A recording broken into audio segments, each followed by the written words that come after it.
do lexojmë edhe dy pjesë të tjera. Bëhet fjalë për numrat 7 dhe 8. E ti jam në plazh edhe ndoshta do kem edhe pak zhurmë, por shpresoj të dëgjoj mirë. Ky tregim e ilustron përdorimin e suksesshëm të ligjit nga një drejtues i biznesit në New York.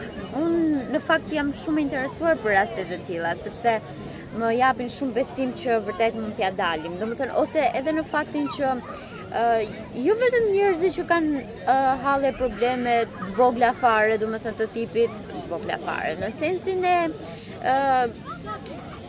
ndoshta këto janë probleme më të thella të tipit për bukën e gojës, por edhe biznesmenët, edhe ata që janë njerëz që vërtet dinë shumë, janë të informuar, pra janë të shkolluar edhe gjëra të tilla, dhe prap vjen një moment kur kthehen edhe kërkojnë ndihmë tek Zoti ose tek mënyra të tilla të manifestimit për dalë nga situata të ndryshme.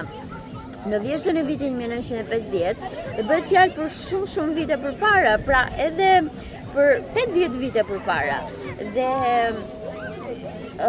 të situata, pra njerëzit janë përballur gjithmonë me situata të vështira dhe njerëzit gjithmonë kanë shkuar drejt kësaj mënyre për të manifestuar, për të kërkuar zgjidhje. Një drejtues i një nga bankave më të njohura të New Yorkut diskutoi me mua një problem serioz me të cilin u përball. Më tha se perspektiva për përmirësimin dhe përparimin e tij personal ishte shumë e zbetë, pasi ai kishte arritur moshën e mesme dhe duke ndjerë se ishte një përmirësim i dukshëm në pozicionin e të ardhurave dhe ishte justifikuar, ai kishte diskutuar me prorët e tij. Ata sinqerisht i kishin thënë se çdo përmirësim i madh ishte i pamundur dhe u shprehën se nëse ai ishte i pakënaqur, mund të thjesht kërkonte një punë tjetër. Natyrisht, vetëm sa i rriti shqetësimin. Në bisedën tonë, ai shpjegoi se nuk kishte merak të madh për shuma vërtet të mëdha të parave, por se duhej të kishte të ardhura të konsiderueshme për ta mbajtur shtëpinë e tij të rehatshme e për ta siguruar arsimimin e fëmijëve të tij në shkolla e kolegje të mira përgatitore. Këtë ai e kishte të pamundur me të ardhurat e tij aktuale, edhe pse ishte drejtor banke, imagjinoni prapë kishte të pamundur për t'i dhënë fëmijëve të tij ato çfarë ai kishte imagjinuar gjithmonë. Këtë ai e kishte të pamundur me të ardhurat e tij. Refuzimi i bankës për ta siguruar atë për ndonjë avancim në të ardhmen e afërt rezultoi në një ndjenjë pakënaqësie dhe një merak shumë të fortë për ta siguruar një pozicion më të mirë dhe më shumë para. Ai më besoi se lloji punës që do ta bënte më shumë se çdo gjë tjetër në këtë botë ishte ai në të cilin ai menaxhonte fondet e investimeve të një institucioni të madh si një fondacion apo universitet i madh.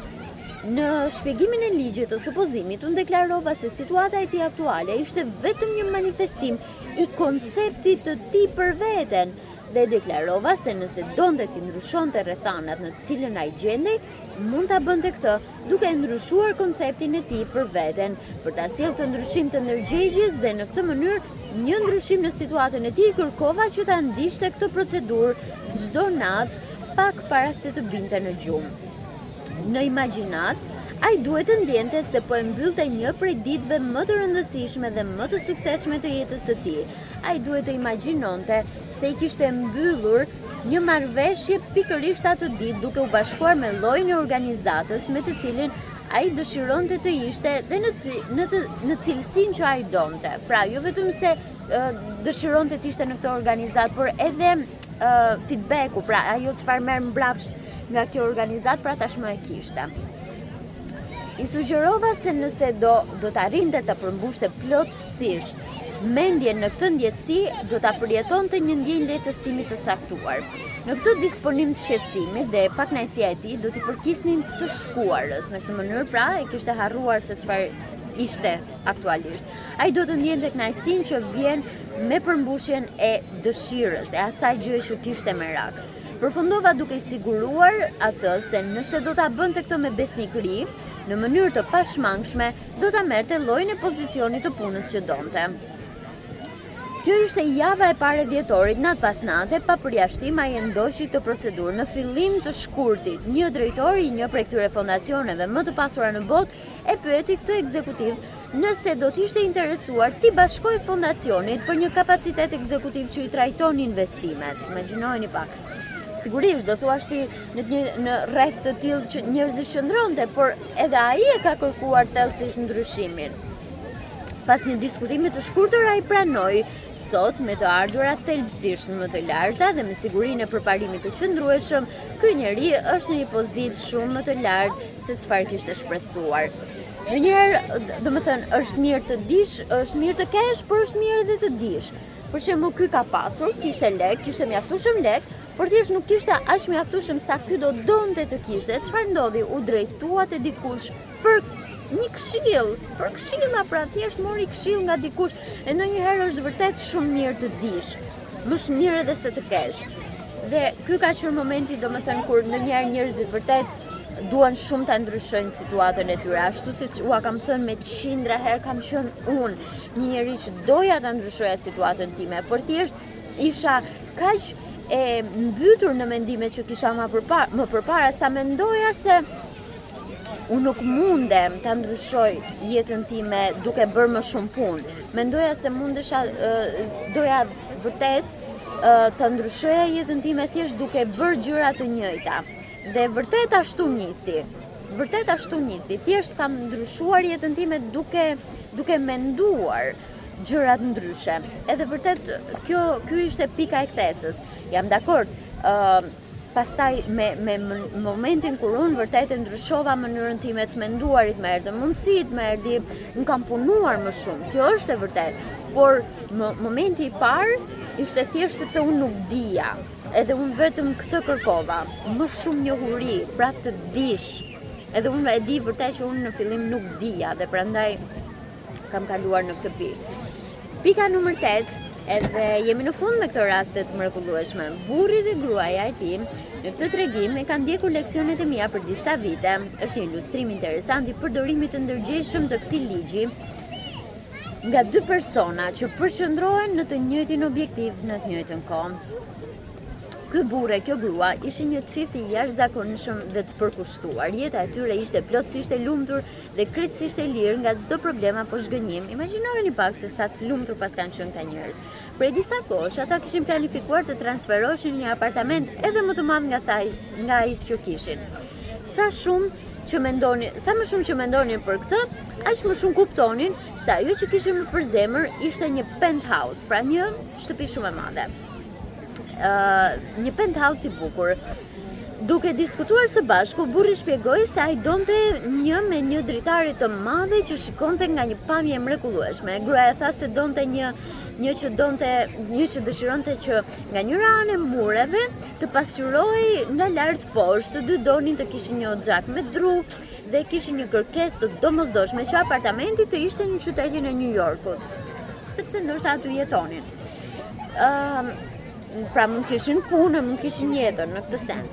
Për muaj të tërë ata kishin kërkuar më kot një apartament të tillë. Në fakt, situata në qytet ishte e tillë që sigurimi i çdo lloj banese ishte thuajse i pamundur.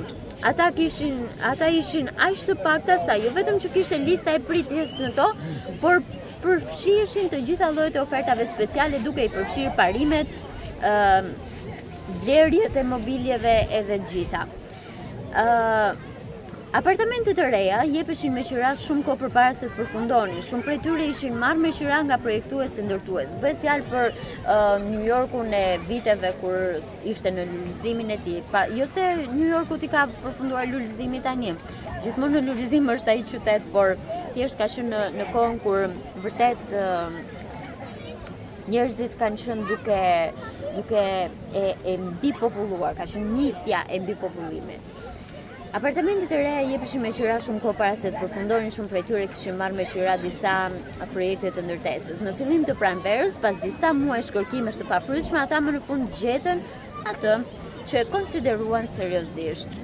Ishte një apartament në çati me një ndërtesë që sapo po përfundonte dhe pjesën e sipërme të avenyes së 5 Fifth Avenue, nëse e keni dëgjuar, të parkut qendror Central Park. Ajo e kishte një pengesë serioze, duke qenë se ishte ndërtesë e re, ajo nuk i nënshtroi kontrollit të qiras dhe çifti mendonte se qira e vjetore ishte e tepruar. Në fakt, ishin disa mijëra dollar në vit më shumë se sa kishin menduar të paguanin. Gjatë muajve të pranverës dhe marsit dhe prillit, ata vazhduan të shikonin penthouse të ndryshëm në të njëjtin qytet, por gjithmonë ktheheshin tek i njëjti, sepse si duket e kanë pasur shumë qejf. Më në fund vendosën të arrisnin ndjeshëm shumën që do të paguanin dhe bën një propozim të cilin agenti ndërtesës ra dakord t'i dërgonte pronarëve për shurtim. Pikërisht në këtë pikë, pa e diskutuar me njëri tjetrin, secili vendosi të zbatonte ligjin e supozimit.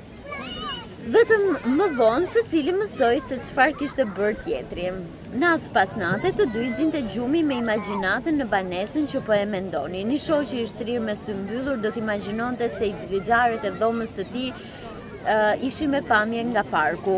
Ai do t'imagjinonte se gjëja e parë në mëngjes që do bënte ishte të shkonte në dritare ta shijonte pamjen. E ndjeu veten të ulur në terracën me pamje nga parku, duke pirë koktej me gruan, me miqtë e tij dhe të gjithë duke shijuar plotësisht. E mbushi mendjen duke ndier veten në apartamentin nën çati dhe në terracë. Gjatë gjithë kësaj kohe, pa e ditur ai, të njëjtën gjë po bënte edhe gruaja e tij. Kaluan disa javë, ajo e pa dhe kaluan disa javë pa ndonjë vendim nga ana e pronarëve, por ata vazhduan të imagjinonin teksa binin në gjumë çdo natë se në të vërtetë po flinin në apartamentin nën çati. Një ditë, për habin e tyre të plot, një nga punonësit në pallatin ku ata jetonin u tha se apartamenti i banimit atje ishte bosh. Ata ishin të habitur sepse ndërtesa e tyre ishte një nga ndërtesat më të dëshirueshme në qytet dhe një vendodhje ishte e përsosur pikërisht në parkun qendror. E dinin se kishte një listë gjatë të pritjes së njerëzve që përpiqeshin ta merrnin apartamentin në ndërtesën e tyre. Fakti që një apartament nën çati ishte bërë papriturit disponueshëm, u mbajti heshtur nga menaxhmenti sepse nuk ishin në gjendje të shqyrtonin asnjë aplikant për të. Me të mësuar se ishte bosh, ky çift kërkoi menjëherë që t'u jepet me qira.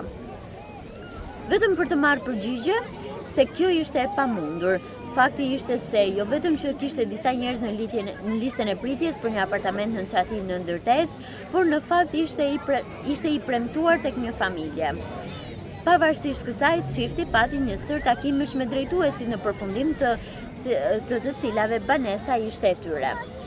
Me që ndërtesa ishte subjekti kontrollit të qiras, qiraja e tyre ishte vetëm ajo që ata kishin planifikuar që të paguanin që në fillim kur filluan të kërkonin një apartament nën çati.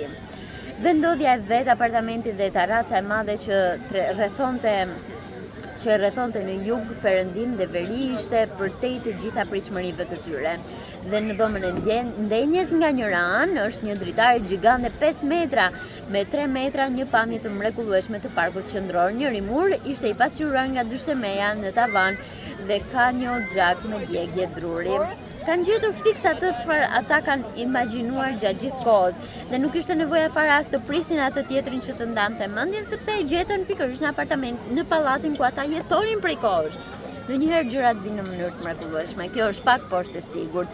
Dhe do shihemi sërish në një video tjetër. Faleminderit që ishit këtu.